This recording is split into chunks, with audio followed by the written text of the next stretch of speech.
Most kids with ADHD have difficulties with something called executive functions, which are brain abilities that are supported kind of up in the frontal area of the brain that really help us to plan and to guide our behavior. When I was a graduate student, the research that we were doing, that we did at the time, pointed to a specific executive function called working memory. And then it turns out that working memory isn't just one thing, that there's little pieces of working memory. And so then we dug deeper, and we found that there was a specific component of working memory called the central executive that seemed to be driving the behavior problems and the challenges that most kids with ADHD are having. What we developed here at FSU was central executive training. So the idea is, if that's where the problem is, maybe we can improve it. And what we did is we created a series of 9 training games where kids, through repeated practice, get better.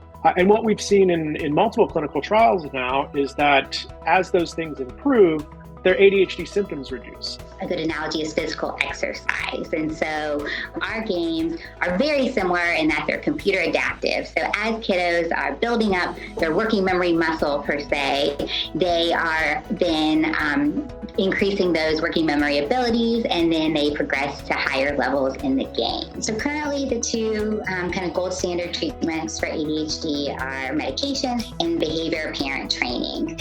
Both of those treatments, they're great. However, they aren't long lasting. So our central executive training, or CET, study's shown that these benefits that kiddos are getting from CET are lasting up to about 4 months after they've completed the treatment study, which is suggesting we're seeing some of those long-term, long-lasting effects, which makes this treatment program unique and different than what we currently have right now.